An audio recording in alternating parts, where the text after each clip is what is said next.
Digital ಡಿವೈಸ್ಗಳು ನಮ್ಮ ದಿನನಿತ್ಯದ ಕೆಲಸವನ್ನು ಬಹಳ ಸುಲಭವಾಗಿಸಿದೆ ಎಂಬ ಮಾತು ಎಷ್ಟು ನಿಜವೋ ಹಾಗೆಯೇ ಅವುಗಳ ಅತಿಯಾದ ಬಳಕೆಯಿಂದ ನಮ್ಮ ಆರೋಗ್ಯದ ಮೇಲೆ ದುಷ್ಪರಿಣಾಮಗಳನ್ನು ಉಂಟು ಮಾಡ್ತವೆ ಎಂಬ ಮಾತು ಕೂಡ ಅಷ್ಟೇ ನಿಜವಾಗಿದೆ.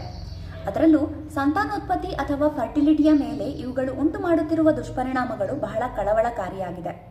ಭಾರತದಲ್ಲಿ ಸುಮಾರು 23% ಪುರುಷರಿಗೆ ಬಂಜೆತನದ ಸಮಸ್ಯೆ ಇದೆ.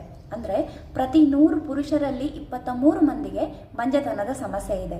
ನೋಡಿ, ಇದು ಎಷ್ಟು ಗಂಭೀರವಾದ ಸಮಸ್ಯೆ ಅಂತ. ಹಾಗಾಗಿ ಇದಕ್ಕೆ ಕಾರಣಗಳನ್ನು ತಿಳಿದುಕೊಳ್ಳುವುದು ಅತಿ ಅಗತ್ಯವಾಗಿದೆ.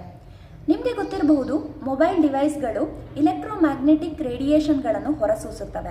ಈ ಇಲೆಕ್ಟ್ರೋಮ್ಯಾಗ್ನೆಟಿಕ್ ರೇಡಿಯೇಷನ್ಗಳಿಗೆ ಪುರುಷರ ಸ್ಪರ್ಮ್ ಹೆಲ್ತ್ ಮೇಲೆ ದುಷ್ಪರಿಣಾಮಗಳನ್ನು ಉಂಟು ಮಾಡುವಂತಹ ಗುಣವಿದೆ. ಅದರಲ್ಲೂ ಒಂದು ಸ್ಟಡಿ ಹೇಳೋ ಪ್ರಕಾರ late night use of gadgets can cause male infertility.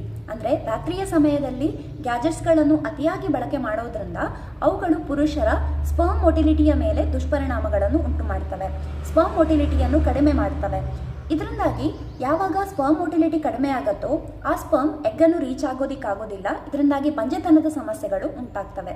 ಹಾಗಾಗಿ ಪುರುಷರು ಮೊಬೈಲ್ಗಳನ್ನು ಹಾಗೂ ಇನ್ನಿತರ ಗ್ಯಾಜೆಟ್ಸ್ಗಳನ್ನು ತಮ್ಮ ಪ್ಯಾಂಟ್ನ ಪಾಕೆಟ್ಗಳಲ್ಲಿ ಇಟ್ಟುಕೊಳ್ಳದೇ ಇರೋದ್ರಿಂದ ಅವುಗಳು ಸೂಸುವ ರೇಡಿಯೇಷನ್ಗಳಿಂದ ಸ್ಪರ್ಮ್ ಕ್ವಾಲಿಟಿ ಕಡಿಮೆ ಆಗೋದನ್ನು ತಪ್ಪಿಸಬಹುದು. ಪ್ಲೀಸ್ ಈ ವಿಡಿಯೋನ ಲೈಕ್ ಮಾಡಿ. Thank you.